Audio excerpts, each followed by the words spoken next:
فاغفر لي فإنه لا يغفر الذنوب إلا أنت. Assalamualaikum warahmatullahi wabarakatuh.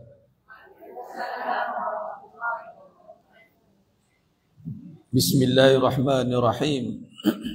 Innal hamdalillah nahmaduhu wa nasta'inuhu wa nastaghfiruh. Wa na'udzu billahi min syururi anfusina wa min sayyiati a'malina. Man yahdihillahu fala mudilla lahu wa man yudlil fala hadiya lahu. Ashhadu an la ilaha illallah wahdahu la syarika lahu wa ashhadu anna Muhammadan abduhu wa rasuluh. Allahumma salli ala sayyidina Muhammad wa ala ali sayyidina Muhammad. Rabbi yassir wa la tu'assir, Rabbi tammim bil khair. Rabbi shrah li sadri wa yassir li amri wahlul 'uqdatam min lisani yafqahu qawli. Allahumma iftah alaina hikmataka wa anshur alaina min khazaini rahmatika ya arhamar rahimin. Wala hawla wala quwwata illa billahil aliyyil azim. Wala manja minallah illa ilaihi, amma ba'd. Ayyuhal mu'minun ittaqullah. Usikum wa iyaya bittaqwallah faqad fazal muttaqun. Sidang jemaah yang dimuliakan Allah Subhanahu wa taala, mudah-mudahan kita semua tergolong dalam golongan hamba-hambanya yang benar-benar bersyukur. Amin ya rabbal alamin. Alhamdulillah, syukur pada Allah Subhanahu wa taala pada pagi yang penuh barakah ni Allah takdirkan kita untuk berada di dalam suasana ketaatan. Kita berada dalam taman-taman syurga. Dalam i'tiqad yang benar, ya ini kita sebagai orang yang beriman beraliran Asy'ariyah Al-Maturidiyah ini meyakini dengan kaedah setiap hasilan perbuatan itu bukan atas hasil diri kita. Kita boleh datang hari ini, boleh duduk dalam ilmu, boleh istiqamah mengaji hadis, kita riyadhus shalihin, boleh buat amalan-amalan apa pun. Itu semuanya adalah ketentuan Allah SWT. Allah telah menjadikan dan Allah menciptakan wala ta'mal, dan Allah menciptakan perbuatan kamu. Maka keimanan yang perlu kita tanamkan adalah bersyukur kepada Allah Ta'ala kerana Allah memilih kita. Atas kekuasaannya, atas kebesarannya memilih kita. Di kalangan ramai-ramai itu kita terpilih macam itu. Datang dengan rasa syukur. Jangan ditanya yang tak terpilih tu macam mana pula ustaz? Itu di dalam ilmu Allah. Kita tak tahu. Ada perkara yang mereka tak penuhi mungkin, ataupun belum masanya lagi mungkin. Allah Ta'ala alam. Namun kalau kita fokus pada diri kita, insya-Allah ini adalah satu anugerah Allah Ta'ala. Bahawa kita nampak ini satu orang, bukan atas daya usaha kita semata-mata. Bukan tiba-tiba kita boleh ada pada pagi ini, tiba-tiba kita ada kat sini. Tidak. Dengan diri kita tidak. Ia adalah pilihan Allah Ta'ala. Lalu hasil daripada itu datanglah satu sifat yang berharap, tunduk, patuh dan bersyukurnya kita kepada Allah Ta'ala atas anugerah yang besar ini. Dan satu lagi cabaran kita adalah nak melihat kurniaan Allah Ta'ala itu ada satu kurniaan ataupun ganjaran yang lebih besar daripada dunia dan seisinya. Itu cabaran kita. Sebagai contoh kurniaan pahala sebagai contoh. Orang lebih merasai kurniaan harta. Dapat harta lebih merasai kesan dia. Bahkan walhal kurniaan pahala itu lebih besar daripada harta. Allah menisbahkan kul mata'ud dunya qalil walal akhiratu khairul liman ittaqa. Katakanlah kesenangan dunia itu kecil, akan tapi akhirat itu kekal. Allah bagi kita berapa banyak ratus juta sekalipun, bilion sekalipun, Allah kata kecil. Tidak terganding, tidak terbanding dengan ganjaran pahala. Kerana apa? Kekal. Ganjaran pahala itu kekal. Jadi itu pun satu perjuangan. Jangan anggap biasa, jangan anggap dah biasa. Dah boleh datang kuliah dah biasa Ustaz. Tu satu hati-hati. Kita boleh datang tu bukan satu benda yang dah biasa. Itu satu benda yang luar biasa sebenarnya. Cuma kita je rasa biasa. Orang kau dapat 1 juta sehari menangis-nangis dia. Terkejut dia. Bayangkan kalau datang kuliah hari-hari dapat 1 juta. Hari-hari terkejut. Ya Allah, 1 juta ya Allah. Besok ya Allah 1 juta lagi ya Allah. Allah bagi pahala. Dah biasa Ustaz. Kau tak boleh. Inilah kerja saya Ustaz. Tak mentanglah pahala tu tak nampak. Jangan. Tapi kita kena dengan ilmu lah. Dengan ilmu lah kita pula nak bagi faham mas sekalian.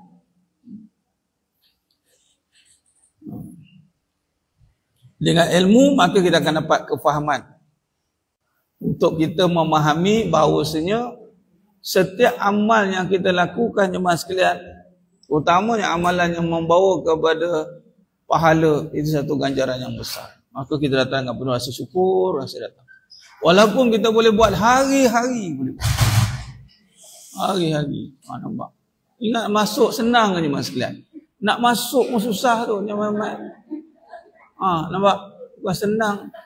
Itu baru masuk pintu kat bilik, belum pintu syurga lagi. Tak apa-apa gegar-gegar habis. Ini mas sekalian. Saya selalu ingatkan diri saya akan hal keadaan itu.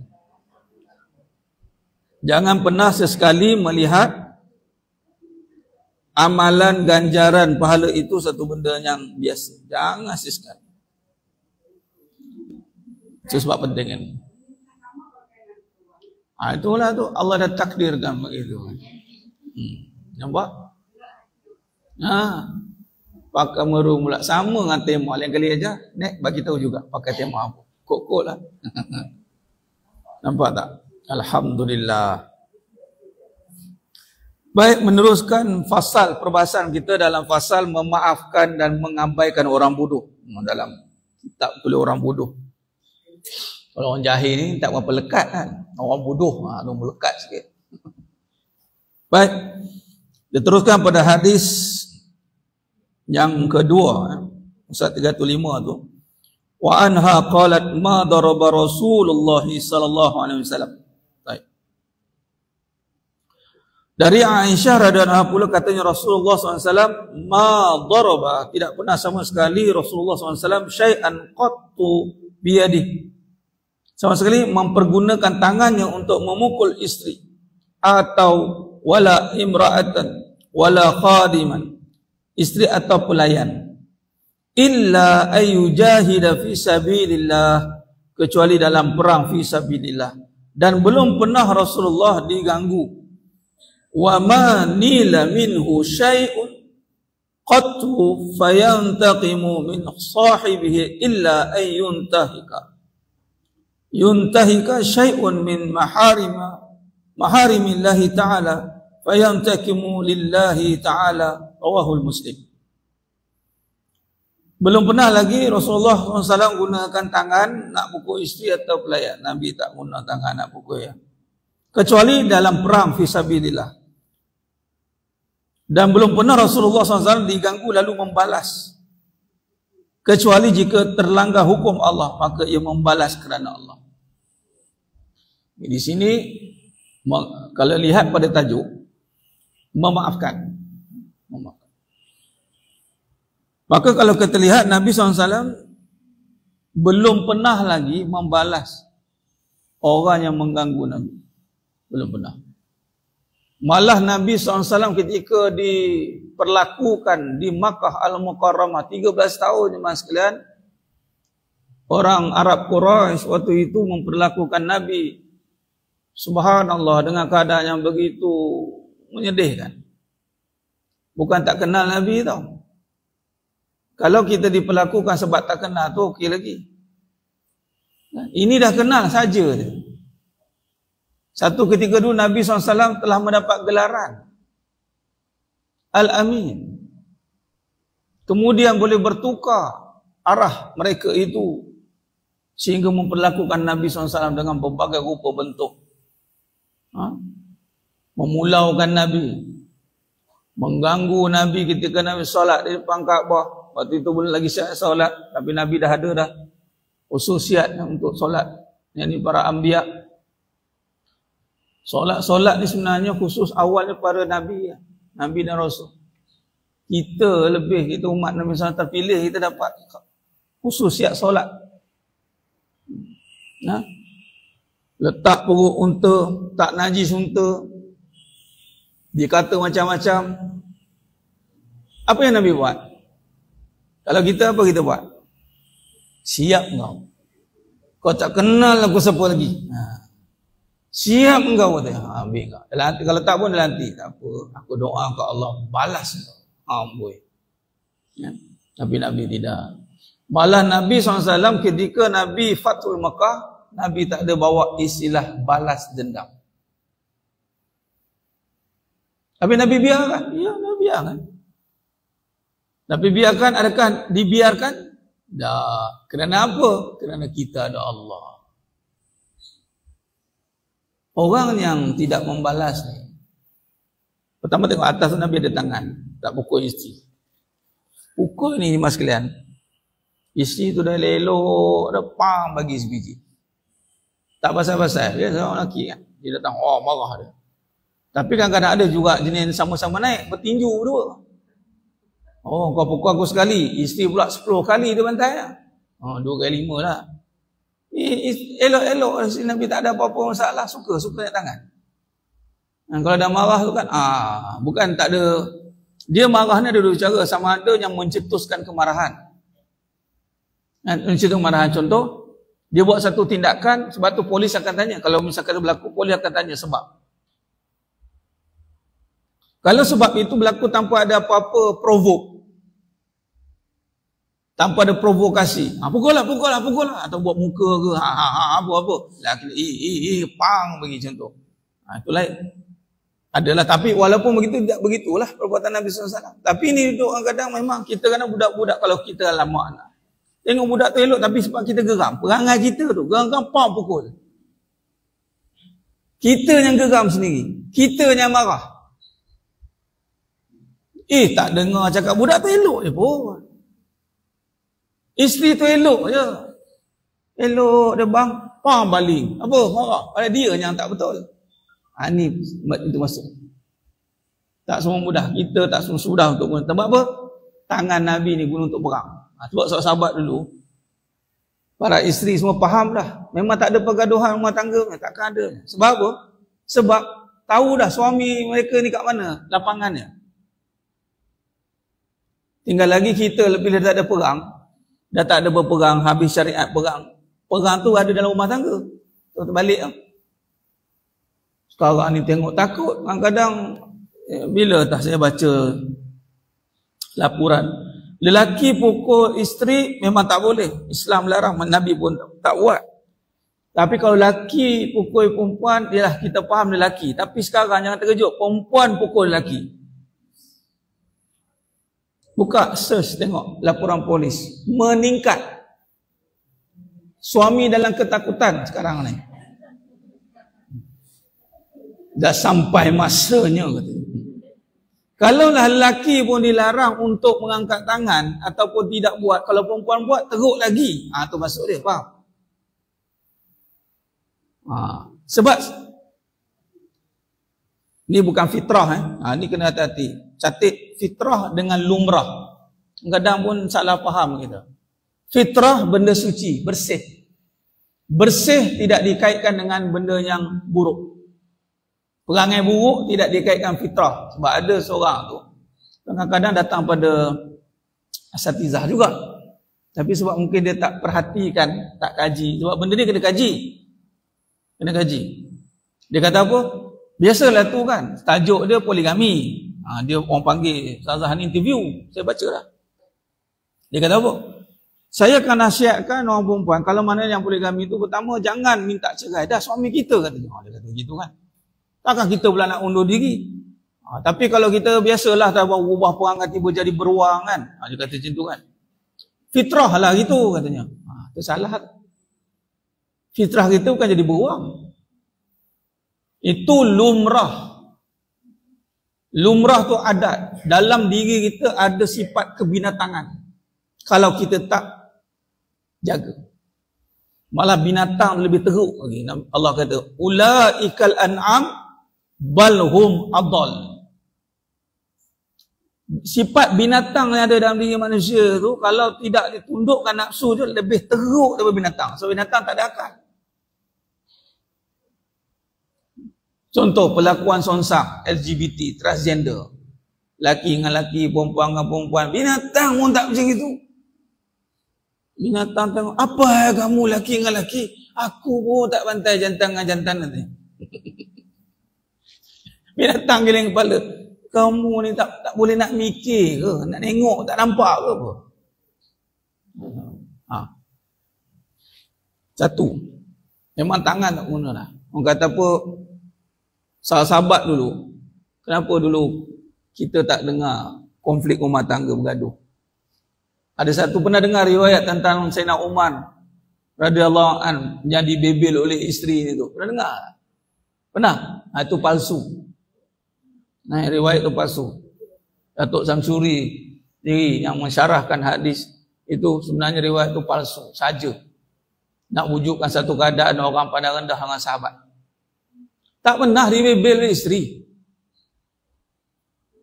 Tak ada. Itu kisah Nabi Ustaz Aisyah radhiyallahu anha, itu kan bebel. Aisyah tak pernah bebel radhiyallahu anha. Dia melahirkan rasa cemburu. Cemburu pun sekali tu je. Pernah dengar hari-hari? Kita je pakai hadis tu hari-hari nak cemburu tu lah. Yang tukang viralkan hadis Nabi yang isteri Aisyah radhiyallahu anha cemburu tu, Aisyah radhiyallahu anha waktu itu umur belasan tahun. Yang share tu belasan juga, tapi 50 tahun dulu lah. Faham tak maksudnya? Dah hujung-hujung pun nak buat perangai tu lagi. Kenapa? Awak tu dia tu umur belasan tahun, adat lumrah lah ada cemburu, tapi perangai cemburu tu bawa sampai ke mati. Malah mati pun tak nak. Kau jangan bawa balik cemburu lah, aku tak nak lah. Masuk dalam kubur, dia kata. Kubur pun tak nak. Cemburu. Sebab cemburu ni bukan sifat yang bagus. Ni. Tak ada istilah itu, iman sekalian. Maka tak adalah berlaku pergaduhan. Tak ada. Cuma, kenapa Nabi tak respon dengan sikap Aisyah radhiyallahu anha ketika cemburu tu dibaling pinggan, ada satu riwayat. Kenapa? Satu lagi? Disitulah sifat seorang Nabi nak menunjuk contoh. Kalau Nabi reply, respon agak-agak, orang lain buat macam mana? Lebih teruk kan? Nabi tak respon. Sebab Nabi menunjukkan satu sifat yang lebih mengatasi orang lain. Maksimum pada depan tetamu. Satu keduanya, itulah sifat ahli syurga. Para isteri Nabi, ummahatul mukminin kita, ibunda kita semua ahli syurga. Anak kita sayang ke anak kita, umur 2 tahun, 3 tahun, 4 tahun tu, yang tengah comel-comel 5 tahun lah. Kita semua sayang. Tapi dalam peringkat umur tu, kita ada satu clause, tak apa, clause. Dia buat tu bermaksud dia sedang buat di luar batasan kawalan dia. Budak kan? Kita tengah makan, anak kita umur 3 tahun, ambil pinggan baling. Kelepang pecah kat situ. Budak-budak. Apalah. Kalau kita balas, kita teruk lagi pada budak-budak, betul tak? Nabi macam itu. Bukan maksud setuju dengan perangai tu. Budak-budak. Orang kata, apa Allah ni? Apa ni baling-baling? Budak tengok dapat. Nenek aku jadi macam ni. Mak aku jadi macam ni, dia macam hantu, nampak. Habis tak nak biar dia. Suruh dia bagi peringatan. Dan tu ahli syurga. Ahli syurga kan? Ahli syurga ni, dia baling apa pun tak dosa. Anda faham tak? Isteri Nabi semua ahli syurga. Yang dah tentu jamin syurga. Kita jangan cuba-cuba buat. Kita belum tentu ke syurga. Ramai orang ambil alasan buat perangai macam itu. Yang buruk nak diikut konon-konon kan. Yang baik tak nak diikut. Hati-hati. Dan Nabi tidak pernah membalas apa saja gangguan yang berlaku pada Nabi SAW. Kerana apa Nabi tidak membalas? Kerana Nabi ada Allah. Kadang kita rasa diri kita teraniaya dan perlukan backup. Kita rasa tak cukup dengan merasai Allah bersama dengan orang yang teraniaya. Itu tanda iman lah. Jadi kalau lagi tinggi iman yang kita bina, lagi yakinlah kita pada Allah Ta'ala. Habis Ustaz, tak payah balas lah. Tak payah. Melainkan kalau dalam mahkamah lah, adalah kisahnya. Kalau bawa nak balas, bawa ke mahkamah. Biar hakim dia tentukan. Namun kita nak balas, tak lah. Habis tu Ustaz, dia habis tu tak habis-habis tu. Sebab apa? Dia rasa dunia ini, diri dia, semua tu dia punya. Semua Allah punya mas sekalian. Allah sedang mengaturkan, telah pun menetapkan setiap perbuatan ni dibalas ini. Orang buat jahat dengan ni, kamu kena. Walaupun kita tak buat apa-apa. Atau kita nak balas pun tak boleh. Tak boleh. Sebab bukan atas kita nak membalasnya. Tak setimpal dengan balasan manusia. Betul? Itu satu. Baik.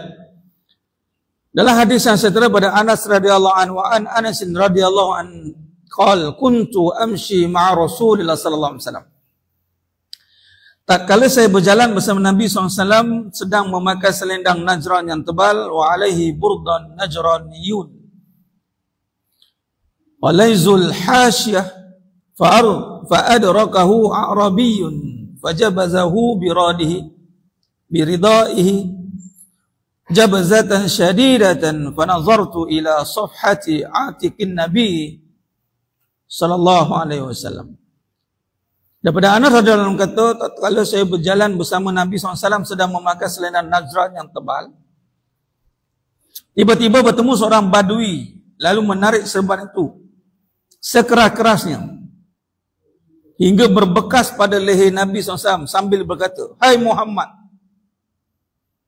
wa qad asarta biha hasyatun ridda'in min syiddati jabzatihi summa qala ya Muhammad marli min malillah allazi indak." Hai Muhammad, katanya, berikan kepadaku dari harta Allah yang ada pada kamu. Arab Badawi jumpa Nabi, dia rentak selendang Nabi pakai ridak, susah tarik macam tu sampai berbekas. Dah lah buat macam tu, pau Nabi tu, pau. Minta duit. Betul Nabi kata apa? Maka Rasulullah SAW menulis pada badai itu sambil tersenyum. Masya Allah. Ni tak tergambar gitu kan. Kita lebih pada tu aja. Bukan itu aja. Aku cari tak perlu bahan cacing kan. Tak selesai masalah kita. Dah lah rentak kita. Tak hormat satu hal. Kau tak tahu aku siapa? Oh, yang ketika ini Nabi dah jadi Nabi penghulu sekalian alam. Ya Allah. Kadang-kadang tu saya takut nak baca hadis Nabi yang bersifat perbuatan Nabi ini. Kita takut sebab apa? Takut kita tak reflect sebagai umat Nabi. Takut itu. Saya takut. Personally saya takut nak baca. Sebab apa? Alah jauhnya aku. Tapi apa pun, bila kita baca hadis Nabi dengan perbuatan Nabi ini, kita doa lah. Kita sanjung Nabi, ya Allah hebatnya Nabi, aku tak macam tu, ya Allah. Kurang-kurang pun dapat tempiah pun jadilah, ya Allah. Kita tak bersikap macam tu, kurang-kurang kita suka sikap itu pun dah cantik dah. Kamu ni tak ada cemburu ya. Contoh kan, tengok isteri datang 3 jalan sekali. Datang isteri dia ada 3 orang. Ini kisah benar ni. Adalah seorang tu isteri 3 orang. Dah ada seorang tu isteri 3 orang. Faham tak? Seorang tu lah. Jadi seorang tu isteri 3 orang. Bila dia boleh bawa semua isteri-isteri dia tu kan. Tapi alhamdulillah setakat ni tidak begitulah. Apa dia? Orang akan datang satu kepelikan. Boleh ya? Boleh ya? Syekh Tama, kamu okey ya? Tak cemburu ya? Dia pelik atas kebaikan. Hati-hati. Dia pelik. Dia tak boleh buat. Tak apalah. Tapi sukalah akan perkara tu. Betul tak? Ya Allah, sukanya aku. Kalaulah aku boleh jadi macam itu. Jadi macam itu. Bukan suruh jadi isteri umur 2 ke umur 3. Ataupun ada isteri ada madu. Faham? Tapi fitrah kita sebenarnya suka tengok berkasih sayang elok. Tapi sebab apa? Contoh begitu menjadi perkara yang pelik.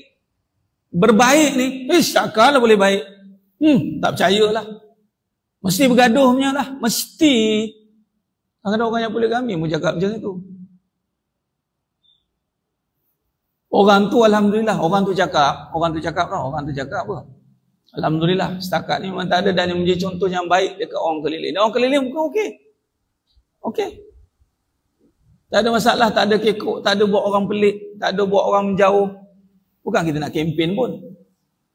Bukan kita pula, bukan orang tu nak kempen pun kan. Lepas cakap pula. Elok datang bawa semua. Semalam ada kenduri, belah pakcik kan. Orang tu ada kenduri. Lebih kurang macam ni lah warna baju tema pakai. Selondon dan semua kan.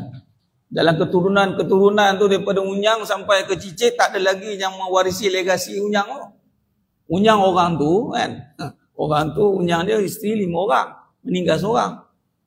Nah, jadi menurunlah kat Cicit dia. Bukan Cicit, kat Piut.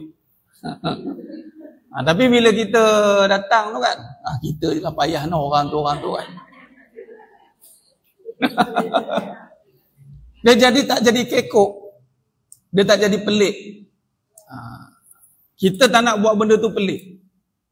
Dan saya yakin dalam hati naluri setiap fitrah yang kita ada iman suka akan keadaan itu. Ya Allah, seronoknya lah. Ada teman. Macam kita kan, kalau berteman jalan pergi kuliah ada teman kan. Cuma teman tu madu lah, itu je lah. Allah Ustaz, madu. Saya nak bagi tahu, bila kita nampak satu kebaikan, walaupun sifatnya memang kita takkan terjangkau nak buat, macam Nabi kan. Tapi jangan sesekali kita menidakkan. Dan inilah juga sebab kenapa kita tak jadi baik. Allah dah takdirkan kebaikan itu dengan meminta pada Allah. Takdir, Allah tetapkan dengan kita berdoa agar Allah kabulkan doa itu. Yang menjadikan baik Allah. Melalui doa yang Allah tetapkan jadi baik. Tiba-tiba bila berlaku contoh yang baik depan kita, kita menidakkan. Aku tak macam itu lah. Kalau aku, sorry lah. Dia tak kenal aku ni, Raja Singa. Cubalah, cuba. Kalau you nak tengok I jadi apa, you try buat lah. Ada pula siap buat apa? Oh, nah, saya tak nak. Saya tak nak. Ulang banyak kali. Saya ni cemburu kuat. Sekarang elok saya jaga baik, saya kan tiba saya jadi jahat. Boleh ke cakap begitu? Maknanya pura-pura baik lah.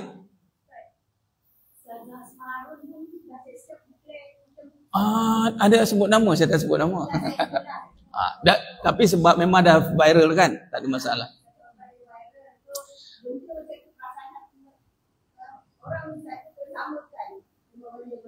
Betul?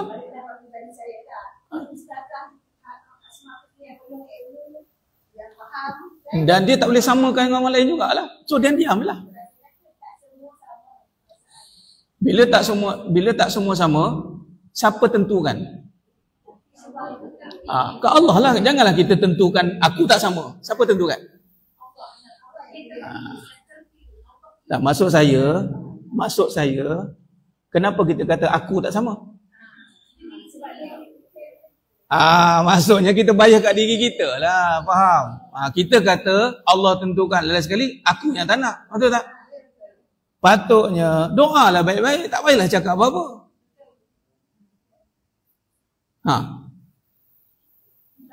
Ilmu banyak, saya cakap terang. Paling tinggi ilmu ni akhlak. Hati kita, kalau mak ada banyak ilmu, tiba perangai bergaduh dengan mak ayah. Mak berilmu ke macam tu? Saya nak tanya, mak berilmu ke? Nak kata walaupun banyak ilmu, saya tak nak cerita walaupun banyak ilmu. Ni, mak anak tahu ni, mak ni menuntut ilmu. Tiba-tiba bergaduh depan mak. Bergaduh dengan sakan ni, dengan suami. Anak tengok.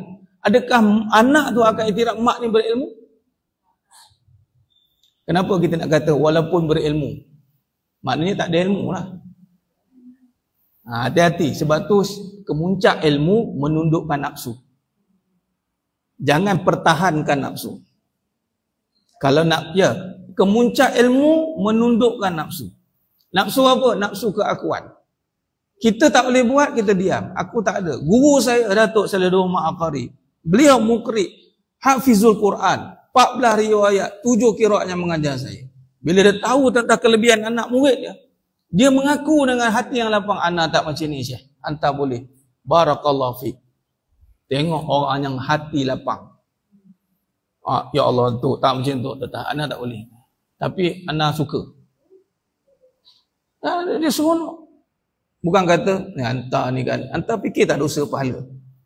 Anta tak takut ke sengit nanti kan? Dia macam-macam. Setakat jumpa orang berilmu yang betul-betul berilmu, tak. Dia akan faham. Sebab itu takdir Allah. Masuk kata kita boleh jadi baik. Jangan hadkan kebaikan itu pada diri kita. Kalau kita tak ada kebaikan tu, tak bermakna kita tak ada.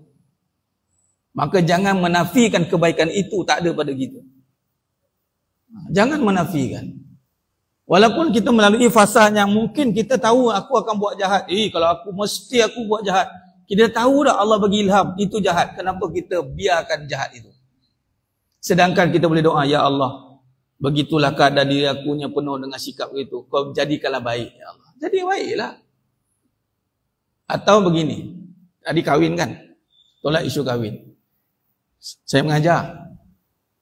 Jemaah sekalian, jangan cuba cabar saya.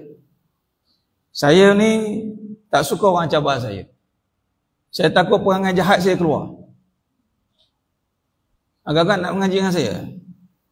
Ustaz ni kan kalau cabar keluar perangai jahat dengan. Saya ni suka mencarut. Itu bahasa mudah. Jangan cuba-cuba nak cuba saya kan saya kan kuat mencarut. Jadi jangan cuba saya. Saya tengah tahan daripada mencarut ni. Faham tak maksudnya? Loh, ustaz pun tengah menahan mencarut. Patutnya janganlah sebut benda tu. Dah tahu benda tu, diam je lah. Kerana itu sikap yang akan membuka kelemahan diri sendiri. Janganlah. Dan kenapa pula saya nak cakap macam itu? Kenapa saya nak bagi tahu saya masih ada sifat tu kan? Dan akhirnya tunggu masa nak keluar. Patutnya dah hilangkan sifat itu, bukan nak pendamkan sifat itu. Ini pun cukup hati-hati. Macam ni lah tuduh. Orang buat baik kat kita, kita buat baik orang. Tapi kau jangan buat jahat kat aku. 10 kali jahat aku buat kat kau. Mana itu bukan baik, mas sekalian. Itu buat-buat baik, faham? Jadi kita belajar sampai tahap kita nak benar-benar baik. Sebab tu saya kata tadi, saya takut baca hadis Nabi SAW ni. Personally saya takut. Ada orang memang seronok baca hadis, baca-baca, tapi saya baca takut. Saya takut, Allah. Aku dalam hati ni, tahulah boleh ke tidak kan? Tapi terus kita berdoa. Ya Allah, jadikan aku macam ni, ya Allah.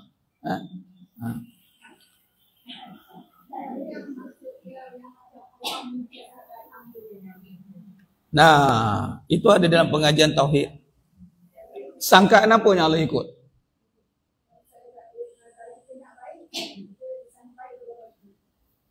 Okey, sangkaan apa? Sangkaan itu sebenarnya adalah sangkaan terhadap Allah. Ana inda zanni abdi bi. Abdi bi ujungnya ada sangkaan terhadap aku. Jadi kita dah faham bahawasanya apabila kita faham Allah Ta'ala menentukan kebaikan melalui sangkaan baik. Jadi kita sangka baik pada Allah. Samalah pada orang itu bermaksud kita sangka baik dengan Ustaz Asma'arun. Itu bahasa mudah lah. Kita sangka baik bahawa memang dia macam tu. Betul lah. Tapi benda salah tetap salah lah.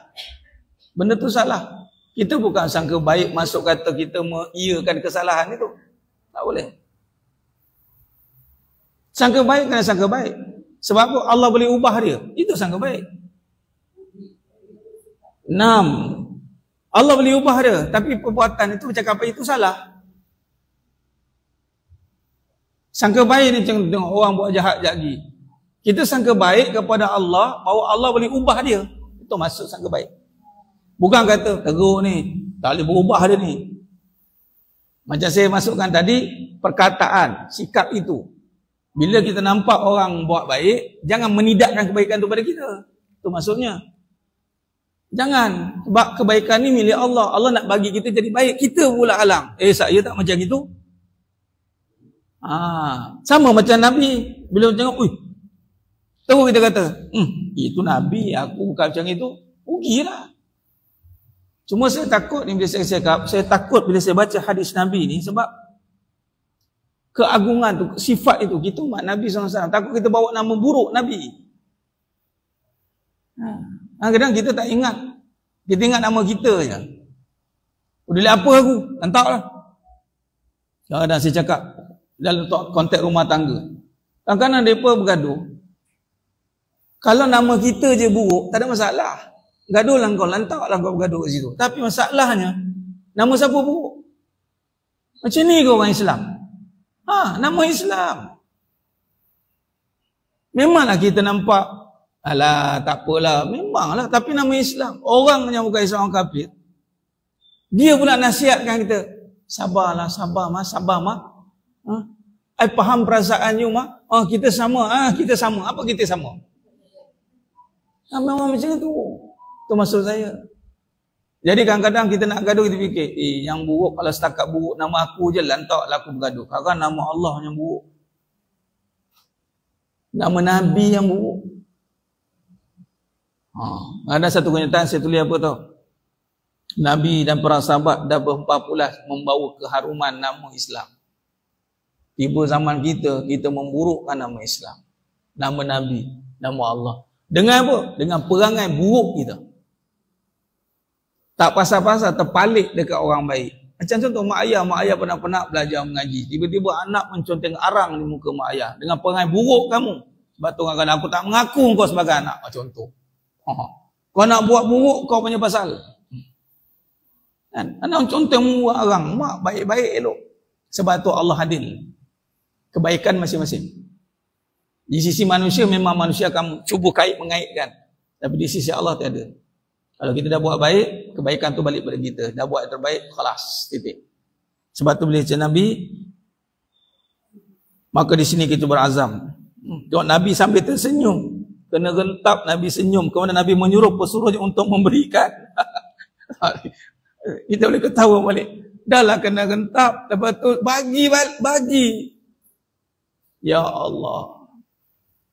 Ada satu kisah Imam Abu Hanifah, kalau saya tak silap, atau Imam Ahmad bin Hanbal, salah satu. Kalau siapa ingat kisah ni, tolong ingatkan saya. Saya ingat kisah tapi tak ingat sejarah. Saya ambil intipati. Apa dia? Saya ambil Imam Abu Hanifah. Kalau saya salah, saya betulkan. Imam Abu Hanifah, dia orang kata apa, satu hari itu orang Arab Quraisy Islam, tapi Quraisy Islam.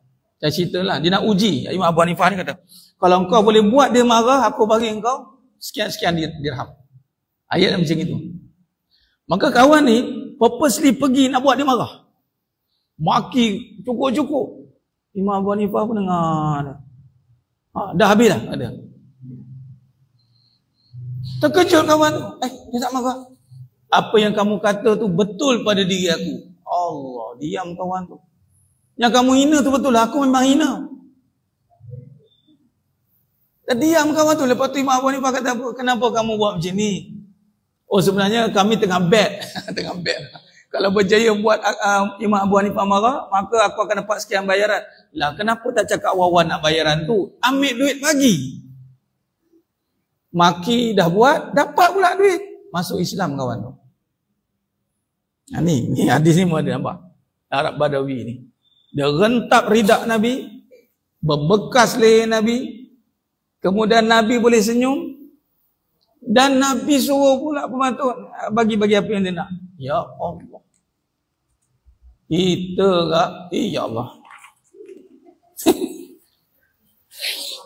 Berapa loh saya baca. Ada satu kisah lagi, riwayat. Ada satu kisah lagi, kan? Satu kisah lagi, seorang ulama dengan anak murid. Goyang. Dia ni buat kuih, isteri ni buat kuih yang sedap. Dan kuih tu mana yang pun.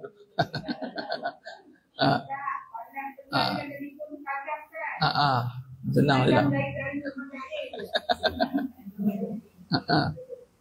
Okey, baik. Biar ada emergency tu kot. Tak apalah, ada emergency angkat je tak apa. Tapi jangan lama sangat kan, saya berjoget belakang depan ni kan. Okey, baik.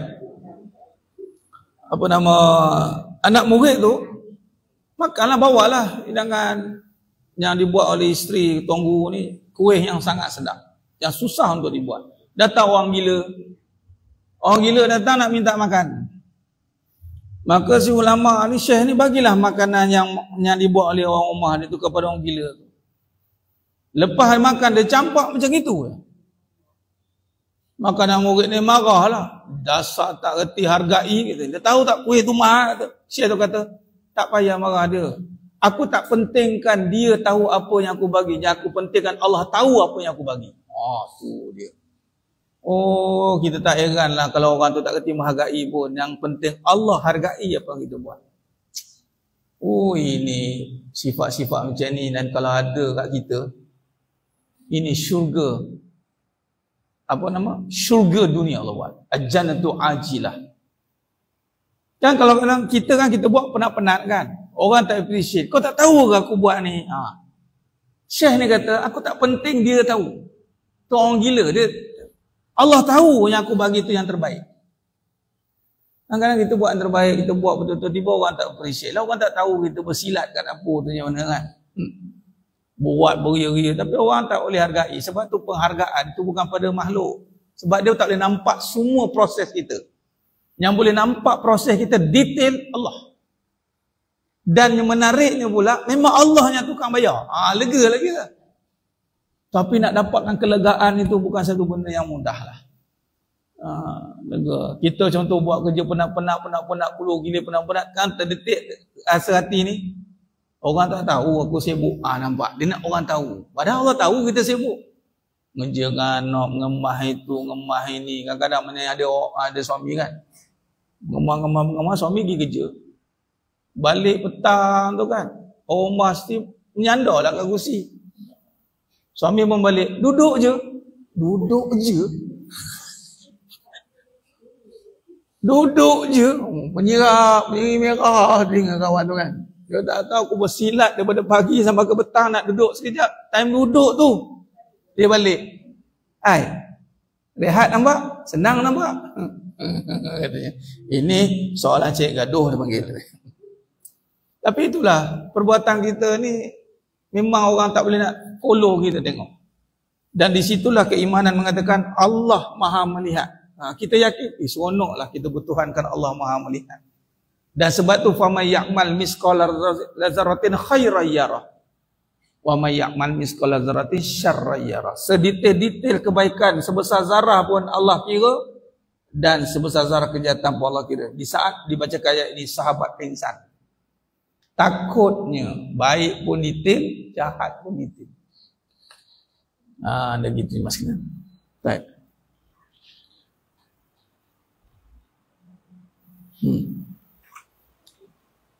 Jangan balas. Jangan balas kalau kita nak mendapat ganjaran yang terbesar. Ustaz, saya tak larat, tak mampu nak tahan. Minta ke Allah. Sebab baik, sabar, itu semua sifat Allah ke sifat kita. Allah bagi kat kita. Allah yang bagi. Bukan kita yang usahakan. Saya dah puas sabar Ustaz. Saya dah usahakan sabar. La. Sabar bukan usaha yang kita nampak dengan macam perbuatan af'al. Sabarlah hasil daripada perbuatan yang Allah kurniakan. Contoh, orang cakap buruk kita nak balas, tapi kita tahan. Tahu benda nak meluap. Bila kita tahan kerana Nabi kata berkata baik, kita ingat Nabi kata cakap baik atau diam, kerana kita buat syariat itu, Allah kurniakan sabar. Itu maksud dia. Bukan sabar tu dengan diri kita. La, sabar tu dengan kurniaan Allah. Baik. Baik, hadis yang seterusnya kita habiskan. Ada dua lagi, dia masuk dalam bab menanggung anaya ni. Sempat insya-Allah. Sikit lagi lah. Dalam 15 minit lagi. Wa ani Ibn Mas'ud radhiyallahu anhu qala ka'anni anzuru ila Rasulillah sallallahu alaihi wasallam yahki nabiyya minal anbiya'i salawatullahi wa salamu alaihim darabahu qaumuhu fa'adamauhu.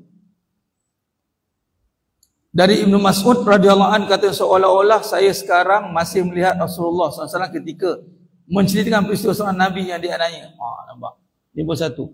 Seolah-olah Ibnu Mas'ud kata apa? Saya sekarang melihat Rasulullah SAW. Kita cerita hadis Nabi ni, dia tergambar seolah-olah Nabi ada waktu itu. Hebat.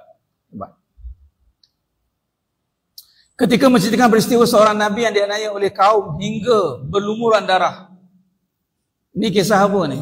Kisah waktu bila ni? Ketika Nabi di Taif. Ketika Nabi di Taif, Nabi di baling batu. Wa huwa yamsahud dam an wajhi wa yaqul Allahumma ighfir li qaumi fa innahum la ya'lamun. Allahu akbar. Sambil menyapu darah dari mukanya. Dan Nabi doa, Allahumma ighfir li qaumi, ya Allah ampunkan kaumku kerana mereka tidak mengetahui. Ya Allah. Mas sekalian, tengok bagaimana hebatnya kekuatan ni sebenarnya, mas sekalian. Kekuatan yang tertinggi dalam memang memaafkan. Memang memaafkan ni satu, siapa yang memang ramai secara purata, awam, adat, orang boleh buat maafkan ni. Taklah Ustaz, tahulah, tengoklah. Dia macam itu. Kerana apa? Kerana sifat memaafkan ni menghampiri dengan Nabi dan Allah. Memang tingkatan dia tinggi. Bahasa mudah memaafkan dalam bahasa kita adalah kita tak ambil kisah. Kita tak ambil kisah. Kita jadi orang bukan orang yang cerewet, orang yang banyak kira, orang yang kalau nak berurusan dengan dia ni kena banyak minta maaf. Minta maaf lah ya. Dan pula kita pula kadang menunjukkan sikap itu. Kerana Nabi tidak macam itu, mas sekalian. Hatta kena baling batu, berdarah-darah Nabi. Pun Nabi maafkan, setakatnya sikit-sikit tu, lagilah Anas bin Malik radhiyallahu anhu. Khidmat khadam Nabi SAW. Sepanjang Nabi Anas bin Malik radhiyallahu anhu bersama dengan Nabi. Anas bin Malik radhiyallahu anhu kata apa? Aku tak pernah kena komplain dengan Nabi pasal hal dunia ni. Itu hal dunia bertegang-tegang kadang. Hal dunia ni pun. Okey. Kita kena ikut Nabi, kita mudahkan dunia ni. Jangan kita besarkan hal-hal dunia. Apa maksud hal dunia? Hal-hal yang melibatkan hasil benda nampak depan mata. Kita buat A jadi B, orang kata B jadi C, banyak aturan yang tak berapa ikut pada aturan kita, tak serupa apa yang kita nak. Kita ambil mudah supaya kita dapat sifat ini, mas sekalian. Sifat ini. Allahumma ighfir li qaumi, ya Allah ampunkanlah kaumku, ya Allah ampunkanlah isteriku. Dia tak tahu. Ampunkanlah suamiku, ya Allah. Ampunkanlah mak ayahku. Ini pun satu doa anak yang soleh dan soleh. Ini doa dia. Kadang-kadang kita ni cepat untuk nak melihat hasil. Bila diri kita meletakkan hasil pada diri, menentukan, contoh, kita menentukan isteri jadi baik, kita menentukan anak jadi baik, kita menentukan suami jadi baik. Bila dia tak baik, kita marah. Walhal bila tak baik sepatutnya mohon keampunan bagi dia. Ya Allah, ampunkan dia, ya Allah. Ya Allah, ampunkan mak ayahku, ya Allah. Ni trend anak-anak sekarang. Cepat untuk, iyalah, tapi sebenarnya dia datang daripada sikap juga kan. Rentetan daripada turun-temurun, kadang-kadang tak sedar. Dia cepat nak komen, nak kata mak dia salah, mak dia tak betul. Sebagai anak, bukan nak betulkan mak ayah. Sebagai anak, mendoakan keampunan mak ayah. Khalas. Mak ayah wasalah. Ya Allah, ampunkan mak ayahku, ya Allah. Jangan tanya, mak sabar bila mak perangai macam ni, mak. Mak tahu tak? Rumah kata pergi, kubur kata mari. Qala Allah Ta'ala fil kitabil aziz. Kullu nafsin za'iqatul maut. Memang maut terus mak dia kat situ kan. Nyaya betul nak bertuah ni. Tengok mak ayah. Adik-beradik kalau ada seorang buat, kalau nak buat mesyuarat lah tu pasal perangai mak ayah. Allah, tak payahlah. Mak kau tahu, mak kata biarlah mak cakap. Habis apa kita nak buat? Nak biar je. Siapa kata biar? Habis kita nak buat apa? Allah aja apa? Nabi aja apa? Doakan keampunan. Jahat banget. Tak ada ni jahat-jahat ni. Doakan keampunan. Tengok orang buat jahat, doakan keampunan untuk orang jahat itu. Sebab itu, kita hanya peluang jadi baik. Sebab apa? Sebab Nabi doakan keampunan kita. Kadang-kadang kita nak orang tu berubah, tapi kita tak minta on behalf. Dia tengah buat jahat, memanglah dia tak minta ampun, betul tak? Habis macam mana dia nak jadi baik? Kita on behalf, hati yang lapang. Ya Allah, ampunkan dia, ya Allah. Bila ada Nabi yang hebat begini, dan ulama yang mendoakan keampunan, sebab tu kita boleh jadi baik. Sebab apa?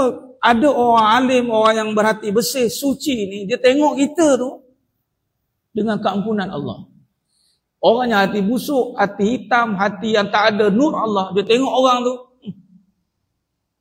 ahlun nar katanya. Macam ni ke? Dia suka menghukum. Ini kena baling batu jemaah sekalian. Ini peristiwa yang hadis di atasnya adalah peristiwa Nabi di Taif. Kena baling batu. Malaikat Jibril pun turun. Malaikat penjaga gunung pun turun. Ini peristiwa sebelum Isra' Mi'raj ni. Maka Allah nak bagi isyarat kepada malaikat. Tunaikan apa saja permintaan kekasihku. Lain sekali apa yang Nabi minta? Ampun. Allah suka. Kita kalau nak balas, kita boleh minta balas. Tapi Allah lebih suka yang mana? Bukan aku suka yang mana. Allah suka kita minta keampunan untuk dia. Angkat tangan. Ya Allah, ampunkanlah dia, ya Allah. Allah suka. Itu cara dah. Dan yang membezakan Tariq Nubuwah Nabi Adam AS dengan Tariq Iblis, Tawud. Tariq Nubuwah penuh dengan keampunan, meminta ampun. Tariq Iblis penuh dengan menyalahkan dan menghukum. Sebab Iblis menyalahkan Nabi Adam AS. Sebab kamulah aku kena keluar. Padahal dia yang tak nak buat. Tapi Nabi Adam AS tidak menyalahkan pun Iblis. Tidak menyalahkan Siti Hawa. Malah Nabi Adam AS Allah wahyukan dengan doa yang ini menyalahkan diri. Walaupun Nabi Adam tidak salah. Rabbana zalamna anfusana wa illam taghfir lana wa tarhamna lakunanna minal khasirin. Saya bila menyalahkan ni saya teringat Allah takdirkan ini sikap pemimpin juga. Hanya pemimpin yang boleh melakukan begitu. Pemimpin yang Allah takdirkan dia ni menjadi pemimpin. Dan memang lelaki itu pemimpin, isteri itu pemimpin untuk diri dan anak-anak. Lelaki pemimpin untuk isteri dan anak-anak. Pemimpin kena ada jiwa begini. Saya teringat waktu saya kat universiti dulu lah. Perjalanan Allah takdirkan saya ni perjalanan pemimpin. Pada sekolah rendah jadi pengawas, ketua pengawas. Sekolah rendah, ketua pengawas, sekolah agama, sekolah menengah. Sekolah menengah, sekolah agama dengan kebangsaan, ketua pengawas. Orang panggil gila pangkat, GP. Itu saya nak panggil, GP. Lepas tu sekolah menengah, ketua pengawas juga. Ketua umum. Masuk ke universiti, YDP. Ketua juga. Yang di Pertua Perwakilan Pelajar. Waktu saya YDP ni, di UiTM Sri Skandar, saya berguru kepimpinan dengan Datuk Profesor Dr. Abdullah. Waktu tu belum Datuk lagi. Dia Prof. Dan terdapat dengan saya. Saya tengah uruskan satu event besar waktu. Event besar, menteri turun, prop turun, dan prop ni ada satu sifat yang sangat detail dalam protokol. Entah macam mana waktu program tu berlangsung, pembukaan menteri pun datang, kita buka lagu, mula-mula majlis, doa, kemudian lagu negaraku. Majlis protokol kan. Sekali lagu negaraku tak keluar muzik. Tak keluar muzik dia. Udahlah choir semua. Negara aku seorang tenggelam, seorang timbul. Ni majlis besar ni. Orang memandang kat saya. Sudah mati aku, dia kata. Saya kat depan tu, depa semua dah pucat muka dah. Nyanyi lepas ni. Tapi saya terkejut. Lepas pada tu, Prof tahu waktu tu saya tengah nak, kau ni memalukan aku. Saya nak pergi dekat saya punya jawatan kuasa, memang nak tabur lah lepas ni. Sekali dia kata, kau jangan salahkan pimpinan kau. Suruh saya jawab. Kita sebagai ketua kena berani menanggung risiko itu. Kita kena tanggung kesalahan itu. Jadi depa ni semua dah cuak muka. Saya cakap, tak apa. Biar saya jawab dengan prop dengan ni. Depa pun lega lah. Kalau tidak, masing-masing nak kena ambun kat situ. Dan saya jawab lah. Teknikal benda tu silap lah. Prop bagi peringatan lah. Start pada tu terus rapat terus lah. Dengan Prof Nazri di Kuala. Sama juga kadang-kadang kita sebagai suami salahkan isteri. Awak ni tak didik anak-anak. Itu bukan sifat pemimpin. Menyalahkan ni bukan sifat pemimpin. Sifat yang tak ada. Jiwa tak ada. Patut dia kena tanggung. Dia menerima tanggungjawab. Ya memang ada kesilapan, tapi jangan menyalahkan. Kita betulkan saja kesilapan itu. Itu beza ya, bukan kata biarkan ya. Kesilapan ada, tapi kita kena jangan menyalahkan. Awak ni tak didik anak-anak, tengok degil macam awak. Mak je, abang lah ni. Kalau baik, kredit kat mak. Kalau jahat, macam bapak je. Ni keturunan mana ni? Mentang-mentang yang baik, buruk kat awak lah. Yang buruk kat saya lah. Contoh. Jangan. Mak pun jangan menyalahkan anak. Tak apa. Bukan maksud kita setuju dengan perangai dia, tidak. Kita terima tanggungjawab tu. Berat, ya memang berat. Tapi itulah pemimpin. Pemimpin adalah kena terima risiko. Risiko kesilapan daripada pimpinan. Waktu saya dalam amalan mendidik keluarga anak-anak saya, bila dah tahu kesilapan, kita tak nak besar-besarkan. Dah betulkan balik dah. Siapa buat ni? Siapa pecahkan ni? Saya sedang mengaku. Ya, anak-anak kan? Ya. Habis bukan nak salahkan. Suruh buat pengakuan saja. Baru dia orang berani. Sebab kadang dia orang takut nak mengaku. Sebab takut disalahkan. Walhal, daripada situlah nampak. Kita mendidik anak untuk dia menipu. Macam kita, siapa jahat? Biasa dia. Razak bagi. Biasa. Akhirnya tak nak mengaku. Patutnya biar dia buat pengakuan. Bukan untuk buat penghukuman. Kita suruh dia buat pengakuan agar kita boleh betulkan. Itu saja. Yes. Biar dia responsibility, tanggungjawab, amanah. Itu ketua. Dan kita kena bersedia mendengar kesilapan orang. Kadang, kamu dengar. Saya tak sanggup dengar kesilapan. Boy, awak tu maksum ke? Silap ni. Tak apalah, dah salah dah. Dah salah, jangan menyalahkan. Betulkan dia. Lain kali buat macam ni, buat macam ni. Dah. Barulah mereka pun, kalau tidak, dia tolak dia. Siapa buat? Semua tak ngaku. Padahal benda dah jadi dah. Baik, yang terakhir. An Abi Hurairah radhiyallahu anna Rasulullah sallallahu alaihi wasallam qala laisa syadidu bisur'ah. Innama syadidul ladzi yamliku nafsahu indal ghadab. Muttafaqun alaih. Dari Abu Hurairah radhiyallahu anhu bahwa Rasulullah SAW bersabda, bukan seorang yang kuat itu yang kuat bergulat. Bergulat ni maknanya yang kuat marah. Tapi orang yang kuat, yang sungguh kuat itu dapat menahan hawa nafsu ketika marah.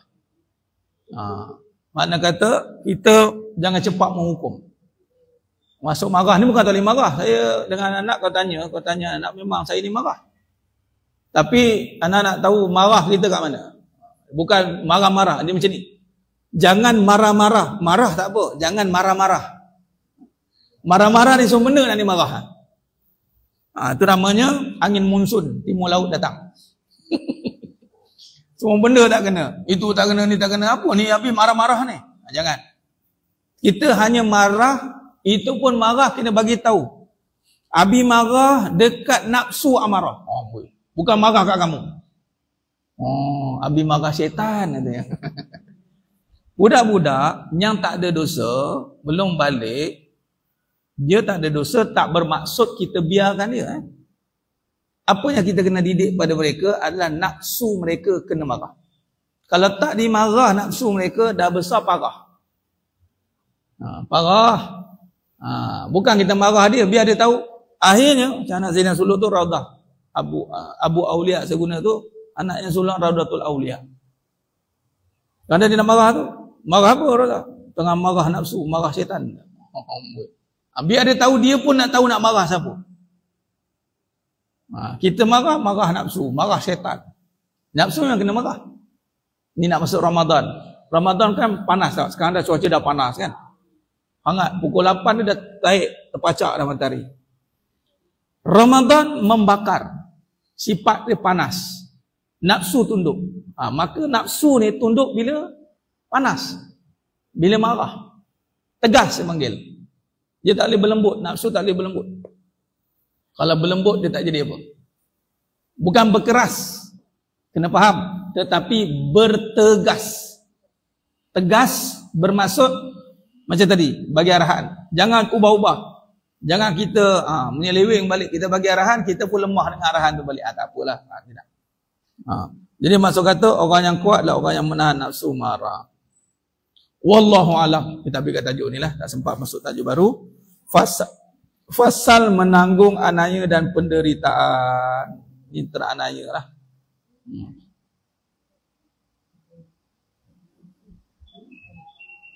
Baik.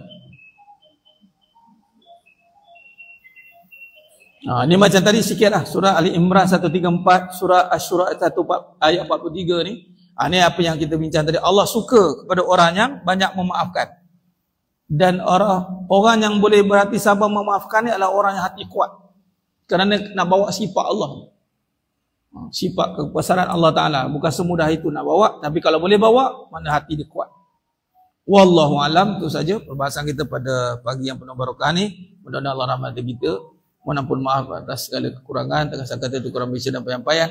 Hanya Allah Ta'ala sajalah yang mampu menyempurnakan perbahasan kita pada pagi yang penuh barakah. A'udzubillahi minasyaitonir rajim. Bismillahirrahmanirrahim. Alhamdulillahirabbil alamin wassalatu wassalamu ala asyrafil anbiya'i wal mursalin wa ala alihi wa sahbihi ajma'in. Hamdan hamidin hamdan syakirin hamdan yuafi ni'amahu wa yukafi mazidah. Ya Rabbana lakal hamdu kama yanbaghi jalal karim azim sultanih. Allahumma ighfir lana dhunubana wa liwalidina warhamhum kama rabbawna shighara. Wal jami'al muslimina wal muslimat والمؤمنين والمؤمنات الأحياء منهم والأموات برحمتك يا أرحم الراحمين. بسم الله ما شاء الله لا يسوق الخير إلا الله. بسم الله ما شاء الله لا يصرف السوء إلا الله. بسم الله ما شاء الله ما كان من نعمة فمن الله. بسم الله ما شاء الله لا يأتي بالحسنة إلا الله. بسم الله ما شاء الله لا حول ولا قوة إلا بالله العلي العظيم. اللهم بالحق الفاتحة وبحق الذي جاء بالفاتحة وبحقك من أنزلت عليه الفاتحة نسألك أن يا الله في كل حاجة يا رب في الدنيا والآخرة نسألك الله في كل حاجة في الدنيا والآخرة اللهم يسر ولا تعسر رب تمم بالخير اللهم يسر ولا تعسر رب تمم بالخير اللهم يسر ولا تعسر رب تمم بالخير اللهم لك الحمد وإليك المستكى وأنت المستعان لا حول ولا قوة إلا بالله العلي العظيم. ربنا لا تؤاخذنا إن نسينا أو أخطأنا. ربنا هب لنا من أزواجنا وذرياتنا قرة أعين واجعلنا للمتقين إماما. ربنا آتنا في الدنيا حسنة wa fil akhirati hasanah wa qina adzabannar. Wassallallahu ala sayyidina Muhammad wa ala alihi wasallam walhamdulillahi rabbil alamin. Taqabbalallahu minkum. InsyaAllah kita jumpa pada seri akan datang. Aku qouli hadza wa astaghfirullah azim wa lakum wa billahi taufiq wal hidayah. Wassalamualaikum warahmatullahi wabarakatuh. Tangguh dengan tasbih kafarah dan salat. Barakallahu wa bihamdik. Asyhadu an la ilaha illa anta. Bismillah. Khair. Lepas hari raya. Jamuan raya ke macam mana? Ada jamuan raya ke apa? Oh, itu jamuan raya.